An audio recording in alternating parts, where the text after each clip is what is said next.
नमस्कार। अरुणाचल समाचार में आपका स्वागत है। मैं हूं मनोज कुमार शर्मा। आइए बुलेटिन में सबसे पहले देखते हैं मुख्य समाचार। प्रधानमंत्री नरेंद्र मोदी ने गुजरात में किसान सूर्योदय योजना, गिरनार में रोपवे और अहमदाबाद में बाल हृदय अस्पताल का किया उद्घाटन। प्रति फसल प्रति बूंद के मंत्र को अपनाने की अपील करते हुए प्रधानमंत्री ने कहा, किसान सूर्योदय योजना को 1000 गाँवों में किया जाएगा लागू।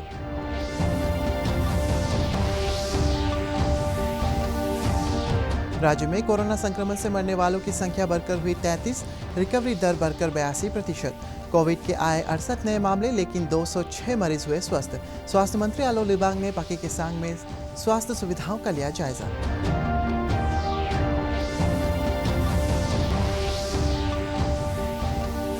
राज्य में कोविड चुनौतियों के बीच कलाकारों ने दिया जोश और नए उत्साह का संदेश।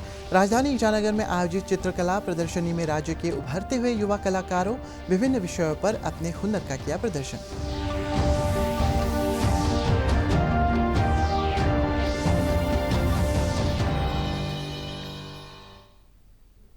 प्रधानमंत्री नरेंद्र मोदी ने आज गुजरात में 3 परियोजनाओं का वीडियो कॉन्फ्रेंस के माध्यम से उद्घाटन किया। उन्होंने गुजरात के किसानों के लिए किसान सूर्योदय योजना की भी शुरुआत की, जिसके तहत सिंचाई के लिए दिन के समय बिजली उपलब्ध होगी। प्रधानमंत्री ने गिरनार में रोपवे का उद्घाटन किया, जिससे पर्यटक और श्रद्धालु केवल 7.5 मिनट में माउंट गिरनार पहुंच सकेंगे। श्री मोदी ने अहमदाबाद में UN Mehta institute of cardiology and research centre से संबद्ध बाल हृदय अस्पताल का उद्घाटन भी किया। उन्होंने अहमदाबाद के सिविल अस्पताल में एक मोबाइल ऐप की भी शुरुआत की। श्री मोदी ने कहा है कि जूनागढ़ गिर सोमनाथ से शुरू की जा रही किसान सूर्योदय योजना से किसानों के जीवन में एक नया सवेरा होगा। उन्होंने कहा है कि निकट भविष्य में इस योजना को 1000 से ज़्यादा गाँव में कार्यान्वित किया जाएगा और इससे लाखों किसानों का जीवन बेहतर होगा।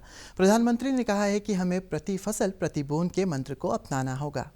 किसान सूर्योदय योजना, गिरनार रोपवे और देश के बड़े और आधुनिक कार्डियक हॉस्पिटल गुजरात को मिल रहे हैं।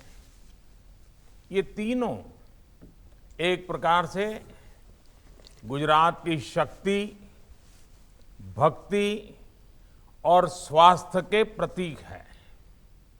किसानों को कहीं पर भी अपनी उपज बेचने की आजादी देना हो या फिर हजारों किसान उत्पादक संघों का निर्माण, सिंचाई की अटकी हुई परियोजनाओं को पूरा करने का काम हो या फिर फसल बीमा योजना में सुधार, यूरिया की 100% नीम कोटिंग हो या फिर देश भर के करोड़ों किसानों को सॉइल हेल्थ कार्ड, इसका लक्ष्य यही है कि देश का एग्रीकल्चर सेक्टर मजबूत हो, किसान को खेती करने में मुश्किल न हो। इसके लिए निरंतर नई नई पहल की जा रही है। केंद्रीय स्वास्थ्य मंत्रालय ने आज कहा है कि देश में 70 लाख से अधिक लोग कोविड-19 संक्रमण से स्वस्थ हो गए हैं। पिछले 24 घंटों के दौरान 67,000 से अधिक लोग इस संक्रमण से ठीक हुए हैं। देश में इस संक्रमण से ठीक होने वालों की दर 89.78% है। फिलहाल देश में कुल 6,80,000 सक्रिय मामले हैं। पिछले 24 घंटों में 53,370 नए मामले दर्ज किए गए हैं। देश में इस महामारी से मरने वालों की दर 1.51% है। पिछले 24 घंटों के दौरान 650 लोगों की इस संक्रमण से मृत्यु हुई है। इसे मिलाकर मरने वालों की कुल संख्या 1,17,956 हो गई है। भारतीय आयुर्विज्ञान अनुसंधान परिषद के अनुसार पिछले 24 घंटों के दौरान 12,69,000 से अधिक जांच की गई। केंद्रीय स्वास्थ्य मंत्री डॉक्टर हर्षवर्धन ने कहा है कि देश में अगले 3 महीने कोविड-19 की स्थिति के लिए निर्णायक साबित होंगे। उन्होंने कहा है कि यदि आगामी त्योहार और सर्दियों में हम पर्याप्त एहतियाती उपाय करेंगे और कोविड नियमों का समुचित पालन करेंगे तो इस महामारी से निपटने में हमारी स्थिति बेहतर होगी। जहाँ अगर ठीक से थोड़ा सा अगले 2-3 महीने जब तक कि वैक्सीन भी उपलब्ध होने की प्रबल संभावना है, अगर अगले 3 महीने हमने प्रिकॉशंस, सावधानियाँ पूरा विजिलेंट रहकर और ख़ासकर उसमें जो कोविड एप्रोप्रिएट बिहेवियर की मैंने बात की कि अच्छी तरह से मास्क को लोगों को लगाने की आदत को स्मरण कराना, हैंड हाइजीन के बारे में, रेस्पिरेटरी एटिकेट्स के बारे में, 2 गज की दूरी के बारे में, भीड़ भाड़ के इलाकों को अवॉइड करने के बारे में, और जहाँ तक हो सके फेस्टिवल्स को अपने परिवार के साथ घर में मनाने, ये सारी जो छोटी छोटी बातें हैं इनको आग्रह पूर्वक सारे सरकारों को, सभी स्वयंसेवी संस्थाओं को, अधिकारियों को। राज्य में कोविड से शुक्रवार को एक रोगी की मौत के बाद प्रदेश में कोरोना संक्रमण से मरने वालों की संख्या बढ़कर 33 हो गई। राज्य स्वास्थ्य सेवा निदेशालय के अनुसार पहले से ही कई बीमारियों से पीड़ित 55 वर्षीय व्यक्ति की कल आलो के कोविड डेडिकेटेड अस्पताल में मौत हो गई। राज्य में पिछले 24 घंटों में 206 कोविड रोगी स्वस्थ हुए, जबकि संक्रमण के 68 नए मामले दर्ज किए गए। कल दर्ज किए गए मामलों में सबसे ज़्यादा ईटानगर राजधानी क्षेत्र से 18, लोहित से 11, वेस्ट कामेंग से 10 और अपर सियांग से 9 मामले शामिल हैं। राज्य में कोविड से सक्रिय मामलों की संख्या घटकर 2499 है और अब तक 11600 से ज़्यादा रोगी स्वस्थ हो चुके हैं। राज्य में कोविड संक्रमण के स्वस्थ होने की दर 82% से ज़्यादा हो गई है। इधर राज्य के स्वास्थ्य मंत्री आलो लिबांग ने पाके केसांग जिला के मुख्यालय लिम्मी में जिला अस्पताल और विभिन्न स्वास्थ्य केंद्रों का दौरा कर कोविड जांच, इलाज और अन्य रोगियों के लिए उपलब्ध स्वास्थ्य सुविधाओं का जायजा लिया। उन्होंने राज्य सरकार की तरफ से नवगठित जिले के लिए बुनियादी सुविधाओं के विकास के लिए हर संभव सहायता का आश्वासन दिया। फील्ड वर्किंग करता है, फील्ड ऑफिसर्स में ग्राउंड लेवल में जो काम कर रहे हैं उस ऑफिसर से, उस ये लोग से, वर्कर्स लोग से हम बात करना चाहते हैं। इसी कारण से ये सब जानना है बोल के। तो अभी इन लोग का कहना है, अभी हमारा अरुणाचल प्रदेश में आंगनवाड़ी में एटलीस्ट प्री प्राइमरी का जो ट्यूशन्स होता है उसको होना पड़ता है, क्योंकि अभी अदर स्कूल में जाने से वो डायरेक्ट क्लास 1 में एडमिशन हो जाएगा, तो वहाँ में वो पढ़ नहीं पाएगा। तो इसलिए अभी इन लोग का जो सजेशन है, आंगनवाड़ी सेंटर में मैथ्स बैठने का हो और जो लिखने का सिलेट हो, पेंसिल हो, वो भी जरूरी होगा बोले। तो उसके लिए भी मैं जाके अपना डायरेक्टर से, सेक्रेटरी से और इवन अपना कैबिनेट से। लोकसभा सांसद तापिर गांव ने विंटर सीजन और त्योहारों के दौरान प्रदेशवासियों से कोविड संक्रमण को फैलने से रोकने के लिए किसी भी तरह की लापरवाही न करने और स्वास्थ्य विभाग के दिशा निर्देशों के अनुसार अनिवार्य रूप से मास्क लगाने, सैनिटाइजेशन और सोशल डिस्टेंसिंग के नियमों का पालन करने की अपील की है। मैं अरुणाचल के वासियों से और देश के वासियों से मैं यही अपील करूंगा कि आज तक कोरोना वायरस का मेडिसिन निकाला नहीं है। इसका एक ही इलाज है, number 1 social distancing, number 2 mask पहनना, नंबर 3 सैनिटाइजर यूज़ करना, नंबर 4 सोशल डिस्टेंस मेंटेन करके आप अभी जैसे बहुत पूजा लगातार आने वाला है, वो हमारा परंपरा है। परंपरा को निभाते हुए भी हमको सोशल डिस्टेंसिंग मेंटेन करना है और ज़्यादा भीड़ भाड़ नहीं होना है। जहाँ भी आप जाए तो मास्क पहन के जाए, यही एक कोरोना वायरस से इलाज है। केंद्र सरकार ने Bharat Tibet border police ITBP को सीमा पर चौकी बढ़ाने के उद्देश्य से 47 अतिरिक्त सीमा चौकियों को स्थापित करने की अनुमति दे दी है। केंद्रीय गृह राज्य मंत्री जी किशन रेड्डी ने आज ITBP के 59वें स्थापना दिवस पर बोलते हुए कहा कि सरकार ने इस बल को और अधिक सक्षम और आधुनिक बनाने के लिए अनेक कदम उठाए हैं। श्री रेड्डी ने कहा है कि वर्तमान सरकार ITBP को सशक्त बनाने के लिए प्रतिबद्ध है। उन्होंने कहा है कि सीमा सुरक्षा के अलावा ये बल जम्मू कश्मीर में आतंकवाद और छत्तीसगढ़ में वामपंथी उग्रवाद के खिलाफ लड़ाई के साथ साथ कई देशों में शांति मिशनों में महत्वपूर्ण योगदान दे रहा है। जवान ऊंचे मनोबल से अपनी ड्यूटी का पालन करते हैं। मेरे हिमवीर जवानों, देश हमेशा आपके साथ खड़ा है। आप लोगों का सेवा भाव दृढ़ है। हिमवीरों के त्याग का देश हमेशा सम्मान करते हैं।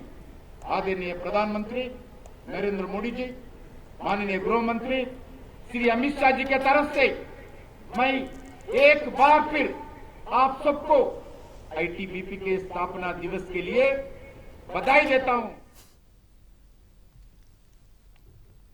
मुख्यमंत्री पेमा खांडू ने कहा है कि आज के भारत की स्थितियां 1962 से बहुत अलग है और भारतीय सेना और अरुणाचल के लोग चीन के दबाव में नहीं आने वाले।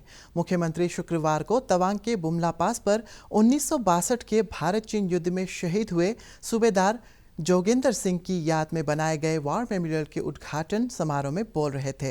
वार मेमोरियल का उद्घाटन शहीद जोगेंद्र सिंह की बेटी श्रीमती कुलवंत कौर ने किया।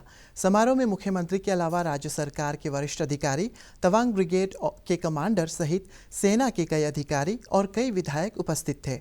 मुख्यमंत्री ने कहा है कि पिछले 6 दशकों में राज्य ने सीमावर्ती इलाकों का बहुत विकास हुआ है।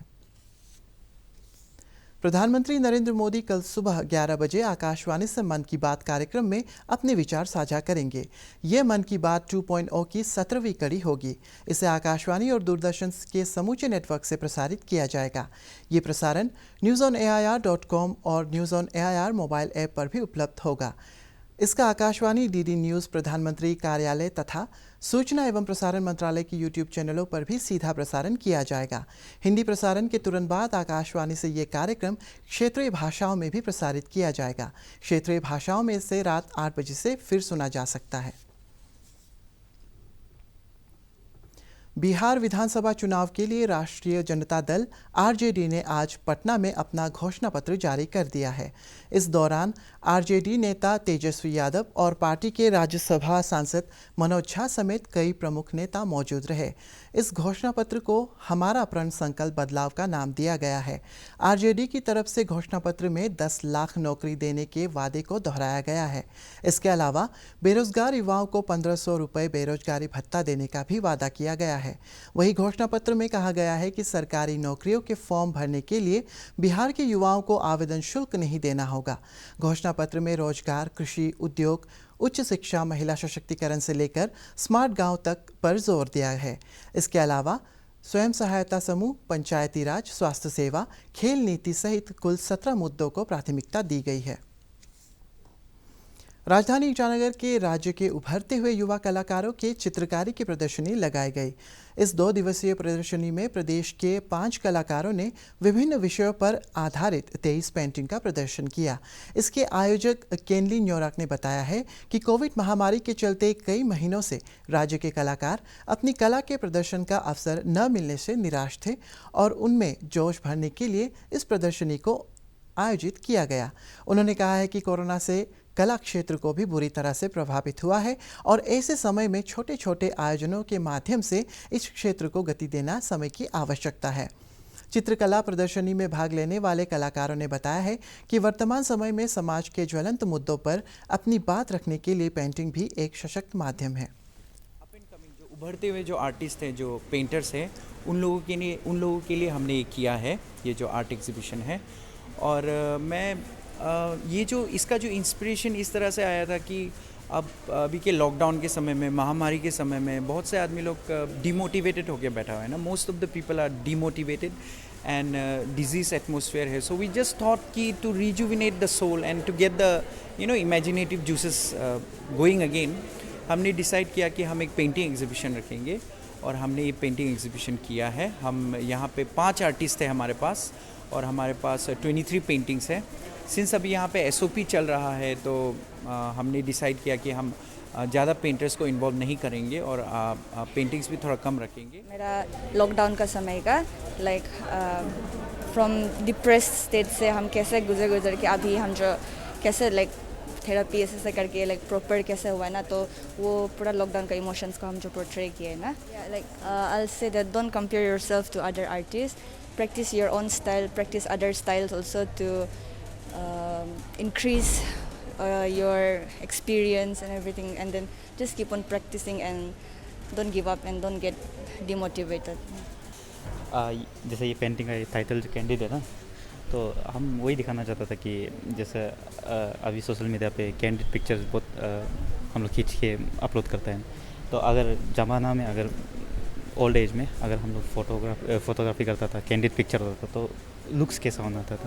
तो वही शो कर रहे हैं हम जो ना, और इनडायरेक्टली हम ये वो वहाँ का वो समय का हम लोग लाइफ कैसा था ना, उसको भी इनडायरेक्टली हमें शो कर रहे हैं।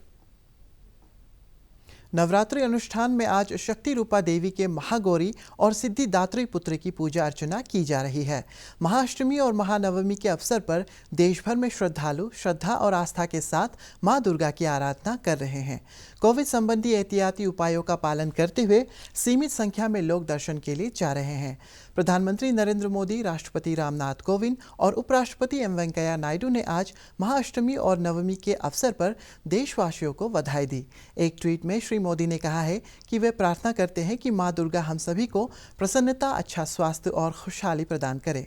वहीं राज्यपाल डॉक्टर बी.डी. मिश्रा और मुख्यमंत्री पेमा खांडू ने लोगों को दुर्गा पूजा और दशहरे की शुभकामनाएं देते हुए समाज में सुख, शांति और समृद्धि की कामना की है। अरुणाचल समाचार के आज के अंक में इतना ही, लेकिन जाने से पहले आप सभी से अनुरोध है कि कोविड-19 के दिशा निर्देशों का पालन करें, हमेशा मास्क लगाएं, बार बार हाथों को धोएं और सोशल डिस्टेंसिंग के नियमों को मानें। हम कल फिर हाजिर होंगे अरुणाचल और देश और दुनिया की खबरों के साथ। आप देखते रहिए अरुण प्रभा। नमस्कार।